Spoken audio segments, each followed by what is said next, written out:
ये कोई सरकार चल रही है, ये तो राजतंत्र है, राजतंत्र, ये प्रजातंत्र नहीं है। और यह सरकार में फिर कहता हूँ, ये एक आध महीना के अंदर में, महीना दिन के अंदर में देखिएगा, ये हमको लगता है जी 17 सितंबर है ना, तो विश्वकर्मा पूजा, ये विश्वकर्मा पूजा तक भी नहीं चलेगी। देश में बहुत बड़ा जुल्म हो रहा है, बहुत बड़ा आपका जो वो भूमि अधिग्रहण बिल, फिर वापस बिल है।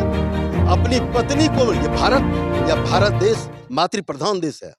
पहले सीता का नाम आता है, तब राम का नाम आता है। मातृ प्रधान देश है। और जिसने अपनी पत्नी को इज्जत नहीं बख्शा, एक पत्नी शादी करके उस पत्नी की इज्जत को नहीं बख्शा, वो आदमी कैसे प्रधान बना? जो किसानों के लिए काला कानून था, वो भी अध्यादेश लाया, किसी से सहमति नहीं बनी, ये अध्यादेश लाया। और उस अध्यादेश को, ये पहली सरकार है देश में आज तक, आज़ादी से आज तक की पहली सरकार है जिसने कानून बना करके पुनः अभी गरपुरा में है। और यहाँ पे वामशेप नेता गुलाम चौधरी जी हैं, हम इनसे ही बात करेंगे। और क्या मुद्दा है भारत में जो अभी चल रहा है, ये खास करके बहू बेटी का जो दुष्कर्म चल रहा है, और भारत में जो ये इतना मनमानी सरकार चल रहा है, इसके बारे में इनका क्या राय है और क्या विचार है, इनसे हम कुछ पूछने का कोशिश करते हैं। सबसे पहले हमारे चैनल में आपका स्वागत। जी, मैं भी आपको धन्यवाद करता हूँ, आपने इतना मशक्कत करके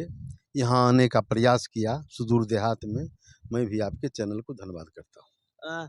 अभी जो देखा जा रहा है कि ये भारत सरकार द्वारा मनमानी किया जा रहा है, क्या है आपका इसमें राय विचार? आपको कब लगा पत्रकार साहब ये मनमानी नहीं? कोई सरकार चल रही है, ये तो राजतंत्र है, राजतंत्र, ये प्रजातंत्र नहीं है। राजतंत्र 14 में आई तो इसने भूमि अधिग्रहण बिल लाया, भूमि अधिग्रहण बिल, जिस पर काफी बहस हो चुकी थी, लंबे अरसे से बहस हो चुकी। उस बहस में भी ये लोग साथ दिए थे। अब वो अध्यादेश लाया। जब बहुमत की आपकी सरकार है, आपको संसद में बहुमत है, राज्यसभा में बहुमत है, तब अध्यादेश लाने की क्या जरूरत है? और ऐसा पहला सरकार गिनीज बुक में साहब का जो वो भूमि अधिग्रहण बिल फिर वापस, इनको वापस लेना पड़ा। ऐसा कोई सरकार आज तक नहीं बना है जिसने कानून बना करके पुनः वापस लिया हो। उसके बाद कृषि कानून, ये गिनीज बुक में नाम दर्ज होना चाहिए। इसके बारे में क्या करें? ये कोई सरकार थोड़े है, ये तो ऐसे राजतंत्र चला रहा है। राजतंत्र है देश में, प्रजातंत्र नहीं है, प्रजातांत्रिक सरकार नहीं है। यहाँ न कोई कानून है, न कोई व्यवस्था है, न ये गरीबों के हित में है, न किसानों के हित में है, न व्यापारियों के हित में है। सभी के हित पर हम बहुत सा, हमने अपने फेसबुक पेज पर लंबे समय से 2020 से ही लिख रहा हूँ, बहुत सा मैंने लेख लिखा है। जो यह देश आज भी सोने की चिड़िया बन सकती है अगर जो उसका राजा होगा, जो उसका प्रधानमंत्री होगा, उसके पास सोच हो, वह आदमी ईमानदार हो। अगर तो आज भी यह सोने की चिड़िया बन सकती है। किसान खुशहाल होगा, मजदूर खुशहाल होगा, व्यापारी खुशहाल होगा। यहाँ तो सरकार है ही नहीं। क्या बात आप करते हैं? अच्छा, ये मतलब देखा जा रहा है कि ये मनोवादी का सरकार है। यहाँ लोगों को मतलब गरीब तबके के लोग गरीब ही रहेंगे, ऐसा कहा जा रहा है। क्या कहना चाहेंगे? मनुवादी के सवाल पर मैं कहूँगा, बामन मेश्राम साहब लगातार 20-25 बरस से इसमें हमारे सबसे राष्ट्रीय लीडर हैं बामन मेश्राम साहब। इस पर काफ़ी उन्होंने किया है, बहुत सा आंदोलन, बहुत तरह की बातें हुई हैं, तो उनका अलग सोच है। मैं अपने सोच से बोलता हूँ। ये मनुवादी जो है, मनुवादी इसलिए हो जाता है लोग, जो पार्टियां टिकट देती है, SC ST के लोग हैं, SC ST के लोग हैं, टिकट दिया तो वो जो है, अक्सर देखिए SC ST से जितने लोग भाजपा से जीत के गए हैं या अदर किसी भी पार्टी से जीत के गए हैं, उसका लगता है गुलामी करें, उसको जनता से कोई मतलब नहीं है, जनता से उसका कोई मतलब नहीं है, जनता से कोई सरोकार नहीं है। वह समझता है कि जिसने टिकट दिया वो हमारा भगवान है, वो कुछ गलत करेगा तो सही करेगा, सब हाँ में हाँ उसको मिलाना है। इसलिए इस पर भी हमने लंबा रखा है अपना प्रस्ताव, जो SC ST के लोग, या तो यह आरक्षण खत्म किया जाए, वो जो संसदीय या विधानसभा का चुनाव का है, ये लोग सब जगह से लड़ेगा। और लड़ने वाला वो है, काम काम में वो आता है, धरती पर वो तुरंत खड़ा होता है। तो जीत के जाएगा जो 5 स्टार होटल में रहते हैं, वैसे लोग जीत के जाएगा वो, इसलिए कि वो SC ST के लोग तुरंत रोड पर आ जाते हैं किसी भी समस्या में, तो वो जाएगा जीत करके। इसलिए हमने कहा है अगर ये आरक्षण अगर SC ST का विधानसभा लोकसभा में आरक्षण है, या तो इसको समाप्त कर दिया जाए, सभी सीट पर लड़ेगा, कोई दिक्कत नहीं है, सब सीट पर लड़ेगा, जहाँ काम वो करेगा वो जीत के वो जाएगा। और दूसरा बात है, अगर आरक्षण जरूरी समझे देश के लोग आरक्षण जरूरी समझे, तो उस SC ST के विधायक और MP का वोट सिर्फ SC ST के मतदाता करें, न कि और कोई जाति के।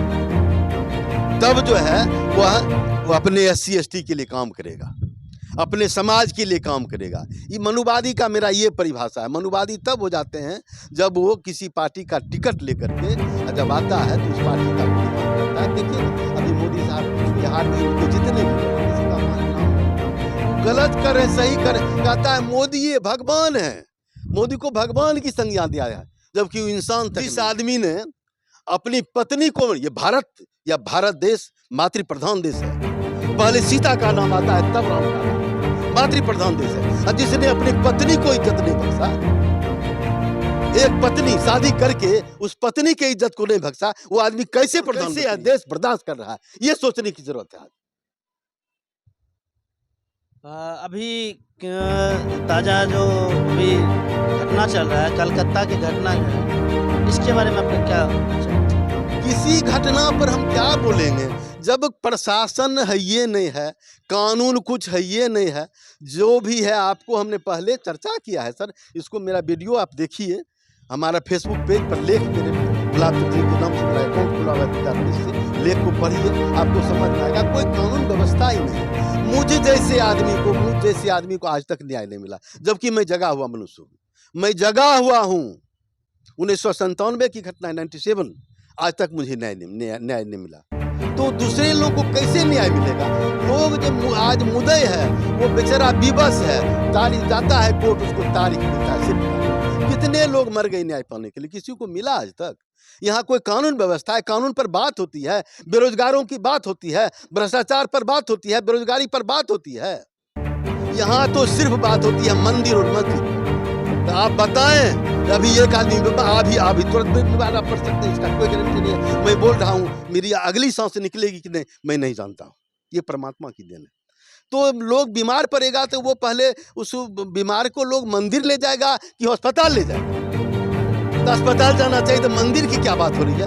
मंदिर पर राजनीति क्या हो रहा है? 10 साल से क्या हो रहा है? यही हो रहा है, दिन रात यही खाली मंदिर की बात हो रही है, मंदिर के जीर्णोद्धार की बात हो रही है। ये सब क्या है? ये सब लोगों को बेवकूफ बना करके 3 जाति, हमने पहले भी मैंने कहा है, देश में सिर्फ 3 जातियां, और 3 से चौथा ये है उसी 3 से विद्यार्थी और एम्प्लॉय, उसी 3 से आता है। 3 ही जातियां हैं, एक किसान, एक मजदूर और एक व्यापारी। इस 3 के सिवा देश में कोई जातियां नहीं है, और इसी 3 को हजारों में बांट करके इन लोगों ने देश को 70-75 साल से लूटने का काम किया है। चाहे जो भी, हम किसी दल के बारे में सब ने। इसलिए समय आ गया है, आज समय आ गया है, देश की जनता और सुप्रीम कोर्ट, अब सिर्फ एक सुप्रीम कोर्ट है, उसके सिवा कुछ है ही नहीं देश में। सुप्रीम कोर्ट के सिवा न कोई प्रशासन है न कुछ है, सुप्रीम कोर्ट। उस पर मैं आशा करता हूं वो इसमें पहल करके स्वयं संज्ञान ले और एक ऐसे प्रधानमंत्री को लावे, जो इस 5 वर्ष तक उसको वापस नहीं लाया जा सके, कोई पार्टी उसको डिस्टर्ब नहीं करे। ऐसा जो भी सुख अब आ गया है, ये जो युग आ गया है, जो समय आया है, ये भारत की जनता ने जो जनादेश दिया है, मैं उस जनादेश का काफ़ी सम्मान करता हूँ। इसने जगने का काम किया है, और जो जग जाता है उसका विनाश नहीं होता है।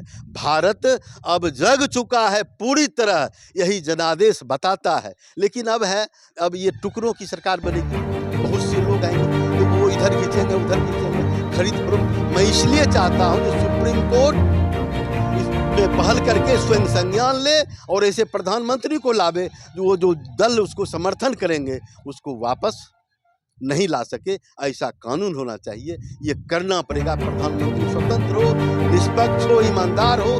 5 साल तक में यह भारत विश्व का बाबा बन सकता है, इसमें कतई और यह सरकार में फिर कहता हूँ, ये एक आध महीना के अंदर में, महीना दिन के अंदर में देखिएगा, ये हमको लगता है जी 17 सितंबर है ना, जो विश्वकर्मा पूजा, ये विश्वकर्मा पूजा तक भी नहीं चलेगी। देश में बहुत बड़ा अत्याचार